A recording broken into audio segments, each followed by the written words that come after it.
Has anyone else ever been blindsided by a tantrum? All seemed fine. They were laughing, playing, goofing around, and then in just a few words, things like, okay, we have time for one more slide, or no, we can't have fruit snacks for breakfast. And somehow we've released the Kraken.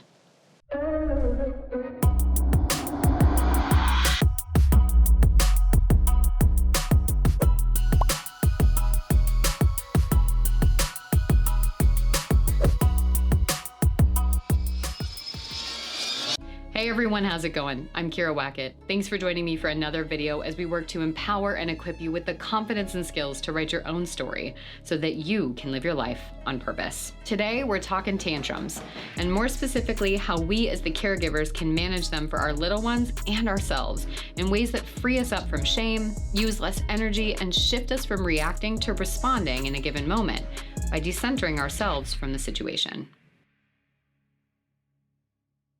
They seem to come out of nowhere. Even if you can plan for or predict them, it doesn't take away their intensity. There's the scream, the foot stomp, the aggressive no, and that face that makes you feel hot, stressed, and like screaming, laughing, because it's a little ridiculous, and running all at the same time. And it's not like we come into these interactions at full mast. We're usually trying to do 6 other things or get from A to B, the table to their bed, the pool to the locker room, the park to the car, etc., when we find ourselves in the eye of the torrential rain of the tantrum. Now, it's hard not to react. Become defensive, put your much larger foot down over the top of their no, pick them up and move them while they're kicking you or their snot flings onto your clothes, or try to silence them for fear of judgment from onlookers. And it's not uncommon to find ourselves trying to bribe our way through tantrums either. Trust me, I get it. All of these responses make sense, and none of them actually work. See, they provide temporary and short-term relief. They get you from A to B, but they don't focus on the root point of your little one's tantrum. And that is that they have a feeling they're learning to express and don't yet know how to do it in a way that makes you not want to cry, pull your hair out, and scream all at once. So what can we do instead? When you find yourself face-to-face with your toddler's uvula as they show you the full range of their vocal cords, try the following steps. Take 3 deep breaths. When you inhale, hold it for a second and then slowly release. This helps to activate your parasympathetic nervous system and moves you out of that stress response. Remind yourself, this is not about me. They don't like this feeling. They don't wake up planning their day around tantrums or trying to make life harder for you and them. They're just learning to deal with emotions that most adults don't even yet know how to express effectively. Focus on the ask underneath the tantrum. It's not actually about the freezer pop. It's not actually about not wanting to wash their hands or about the park. They're asking for you to help them through challenging feelings. In that, separate emotion from behavior. You can validate a feeling while addressing a behavior. Try saying something like, gosh, that's a big feeling. It sounds like you're angry because it's time to get out of the pool or leave the park. That makes sense. I'd feel that way too if I wanted something I couldn't do. Next, give them an alternative response.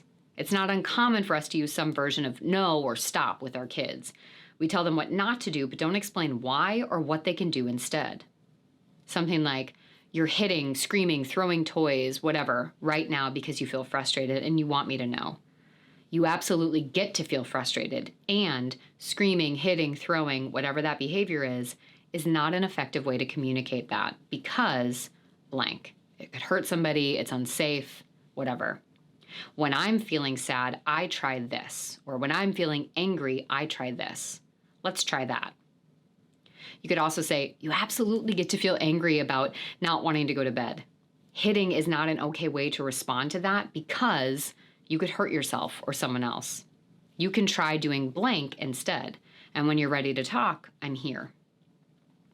Next, we need to know the limits of negotiation. Have you ever gotten to a place of anger or frustration where the last thing you needed was someone to tell you to calm down or try and silence you?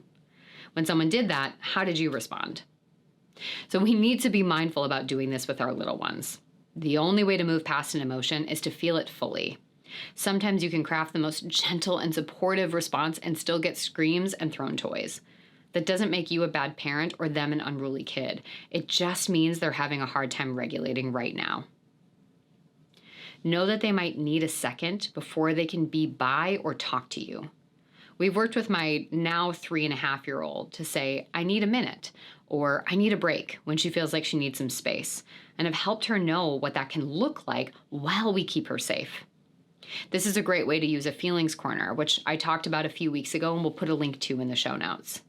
Now, I will note that if it's a safety concern, you might have to intervene. So for example, if they're running toward the street and you need to pick them up, or if they're throwing toys and you need to grab them away from them or hold your child for a second until they're able to stop using their body in that way.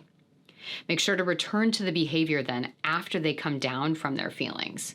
Once they've moved through the extreme of their emotion, come back to the situation. Make space to validate their emotion. You can even ask questions about what this feels like in their body and when they feel it.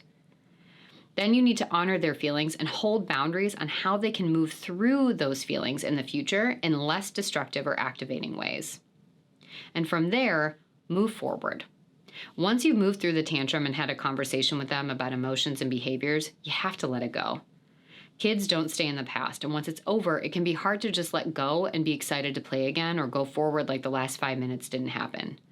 And that's incredibly important for them to see that they can feel their feelings. You can talk about and support them through it, and if there are consequences or follow-ups in this, you talk about that, and then you move on.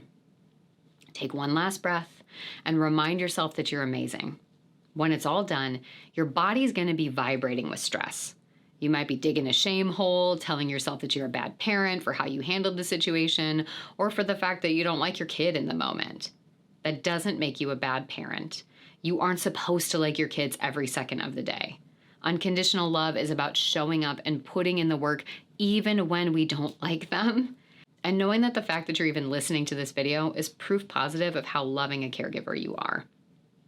So as we wrap for today, let us know in the comments what you're going to take with you. What's the micro tool or the next step that you're going to add into these moments with you or your kids?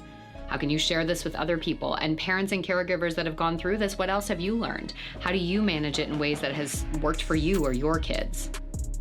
If you haven't joined the AR Insider yet, be sure to click the link in the show notes and get yourself on that list to get exclusive content and words of empowerment, support, ideas, tools, all delivered to your inbox roughly every other week. And you're also going to get some access to exclusive discounts that I don't share anywhere else as well. If you like what you're hearing, give me that thumbs up and share this video with someone else who could benefit from hearing it. And if you want to stay connected to all of the work I do on YouTube, be sure to hit that subscribe button. Thank you so much for being here with me today. I'm so excited for all of you to dive deeper into the ways that we can show up for ourselves and our kids and get out of that reactive state when our kids are reacting at that intense level. Remember, you have the right to author your own story. So let's go get that pen back. See you next time.